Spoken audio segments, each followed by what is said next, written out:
कितनी ईदी जमा हो जाती है? मेरी बहुत कम, बहुत कम, बहुत कम। मेरे अब्बू और अम्मी देते हैं, उसके अलावा we don't have like that type of family, तो हमारा ऐसी कोई फैमिली नहीं है। तो और बहनों में मैं जो है वो मुझे मेरी बड़ी बहन से मिलती है, उसके बाद सेकंड मैं ही हूँ, तो सबको मुझे देनी पड़ती है। मेरा खर्चा बहुत हो जाता है, 5 बहनें हैं तो सबको ईदी देनी पड़ती है, तो मुझे सिर्फ अब्बा अम्मा से ईदी मिलती है। मैं आज बड़े यूनिक लोगों से मिल रही हूँ जो बकरा ईद पर भी ईदी लेते हैं। हाँ, ये कौन लोग हैं और ये कहाँ से आते हैं जो बकरा ईद पे ईदी लेते हैं? हमारे बच्चे लेते हैं, हक मारते हैं लोगों का। उन्हीं से आपको भेजनी हो तो जरूर भेजिए। हाँ, मैं आपको अपना बैंक अकाउंट नंबर देती हूँ, नैयर भेजिएगा, मुझे अच्छा लगेगा। सबको पहले कहते थे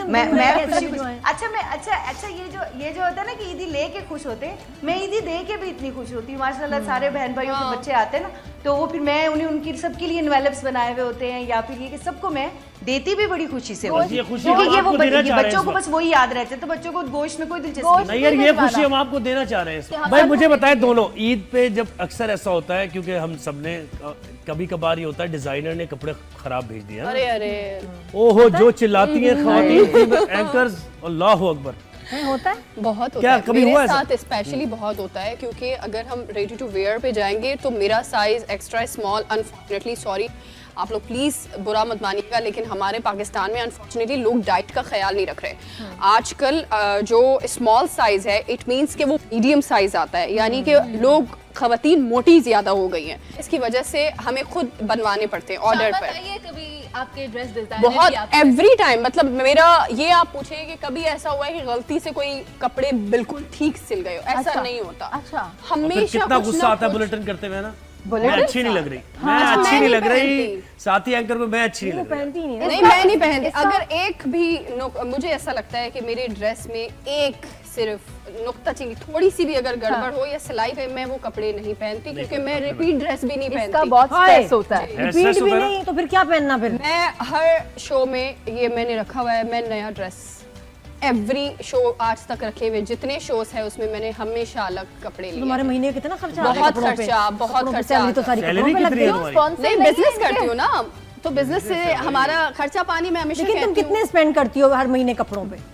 मैंने कभी काउंट नहीं किया, अंदाजन बहुत बहुत मुश्किल है। अब आप लगा दें कि एक ड्रेस आपका अगर लगता है तो 5 लाख कर देती हो, 5 लाख कर देती हो, हो जाते हैं। देखिए फिर सैलून 5 लाख कपड़ों में लगा देती हो तुम? आ जाते हैं, 25-30 हजार का एक जोड़ा आ जाता है, आप समझे। कपड़े कहाँ जाते हैं? मतलब 15 जोड़े के महीने के कहाँ जा रहे हैं? आपने बहुत अच्छा सवाल किया, कपड़े कहाँ जाते हैं। हमारा ना मेरे घर पे एक पूरा स्टोर रूम बना हुआ है, रखने की जगह नहीं, और रखने की जगह, वो पूरा कमरा मेरा कपड़ों से भरा हुआ है। और मेरी जो भी मेरी एक ही दोस्त है, वो आती है, वो कहती है, वो चुनती है बकायदा, उसको पता है मैंने एक बार पहनने।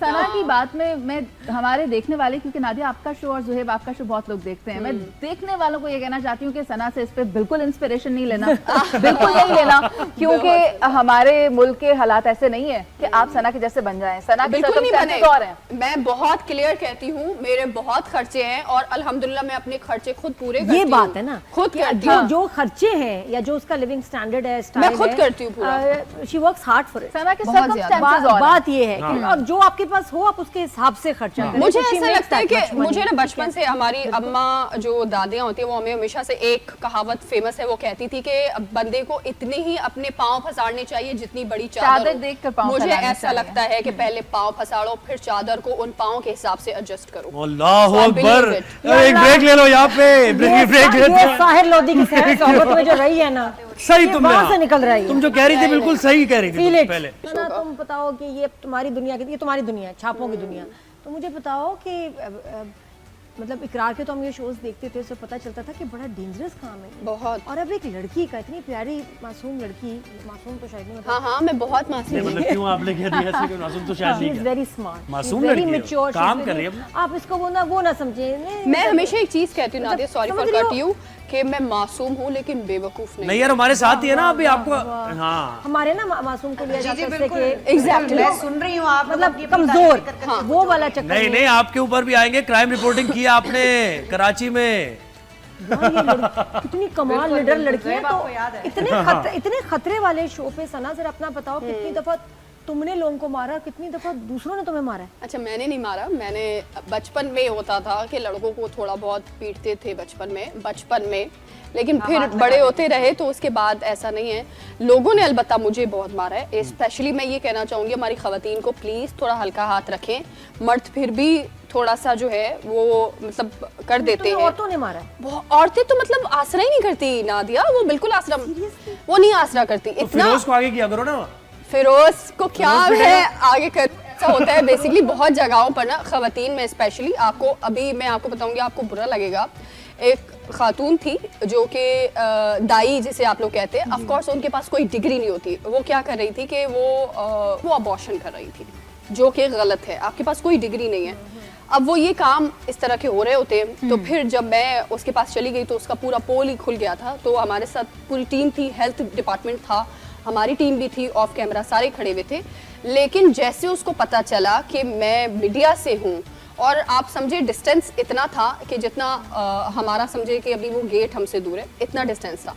टीम अभी अंदर आ रही है कि उसने नहीं देखा कि टीम आ रही है, उसने मुझे टाई लगा दी। उसका तो जिंदगी और मौत का काम था ना, आपने तो उसके कारोबार पे ही छापा मार दिया, तो उसने ऐसा ही आपको है। छोड़ना लेकिन थोड़ी था। और फिर एंकर को फिर वो मारते हैं कि हाँ। भाई ये जो है मेरी मारते वीडियो हैं ना, आप लगाएंगे। देखें ना कि हाय हाय, तो बहुत बुरा स्टिचेस मारा। भी लगे हैं उसके, स्टिचेस भी लगे। स्टिचेस मुझे जो लगे थे वो लगे थे कि ये आपको पता है इलीगल जो इंक्रोचमेंट हो रहा होता है डिफरेंट जगहों पर, वहाँ पे अगर हम इंक्रोचमेंट हटाने जाते हैं, लेकिन आपको पता है ये सब माफियास हैं, वो ना छुप जाते हैं किसी दरख्त के नीचे या किसी गली के अंदर, वो छुप जाएंगे। तो वो ईद का माहौल था, आप समझे, मैं लास्ट ईयर की बात कर रही हूँ। तो उस पे हम लोग जब गए, वो पूरी मार्केट माफिया, क्योंकि एक साथ हो जाते हैं, उनकी एक बिल्कुल उनकी एक जोड़ है ना, गठजोड़ है। तो वो एक बंदा हमारे पास आया और उसके बाद आप समझे कि वो जो पूरी मार्केट है, इंतजामिया है, वो पूरी मार्केट वो सारी हमारे ऊपर आई है डंडों के साथ। तो जो हमारे साथ एंटी इंक्रोचमेंट के जो हेड थे, उनको उनकी सर पे स्टिचेस लगे थे और मुझे उन्होंने धक्का दिया था। जैसे उन्होंने धक्का दिया तो मैं, आप समझे, वो बारबेक्यू बनते हैं ना, उनकी वो सीखें निकली हुई होती है, तो वो जो एक सरिया निकला हुआ था तो वो मेरी बैक पर लगा। उस पे फिर मुझे 4 स्टिच। तुम्हें धमकियां भी आती होगी, हाँ। अपने आप को कैसे प्रोटेक्ट करती हो?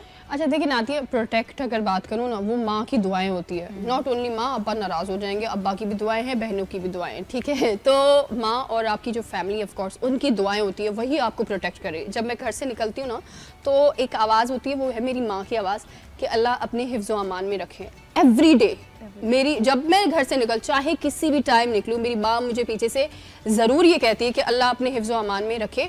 और मैं जब आउट ऑफ सिटी, क्योंकि अभी मैं रिसेंटली कुछ टाइम पहले ही मैं कराची आई हूँ, 1 महीने के लिए पंजाब में थी, वीडियो कॉल पे नाश्ता करते वक्त मेरी अम्मी मुझे कहती थी कि तुम जा रही हो, तुमने नाश्ता किया, अल्लाह अपने हिफ्ज़ व अमान में रखे। एंड देन एक बार मैं जब अटैक होने से पहले, कुछ टाइम पहले की बात है, मैं बन्नू में थी। तो बन्नू, यू नो दैट कि वो एरिया ही इतना ऑफ कोर्सली, अब वो उस एरिया में बहुत बड़े बड़े लोग नहीं जाते, तुरम खान भी वहाँ बन्नू में नहीं जाते। तो मैं बन्नू, पेशावर से बन्नू रात को 4 बजे, 4 घंटों का कुछ सफ़र था, तो पेशावर से बन्नू का सफ़र मैं कर रही थी। अब वहाँ पे हमारी गाड़ी का, मैं थी और मेरा ड्राइवर था, टायर पंचर हो गया था गाड़ी का बन्नू के अंदर।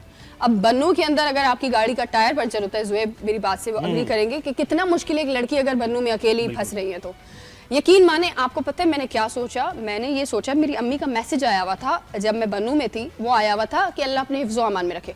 मैंने फ़ोन देखा और मैंने कहा मुझे कुछ नहीं हो सकता। इतना कॉन्फिडेंस था कि मुझे कुछ नहीं हो सकता। लेकिन धमकियां आती हैं, वैसे तो सना, मैंने मैं बता आपको दी। बताऊं कि तुम्हारा धमकियां फोन पे, हम ये वो लोग- हम एक प्लान कर रहे हैं तुम्हारा ना, सना नामा के नाम से। सना नामा? सना नामा अच्छा, होगा। अच्छा हुआ उसमें आपने अपनी सना सारी नामा कहा। हाँ, सना नामा होगा, उसमें सना अपनी कहानियां बताया करेगी सारी, अच्छा। लोग अच्छा, सुना ये करेंगे। नैयर बोले से तुम भी बताओ। हमारे साथ है, हाँ। साथ ही रहिएगा।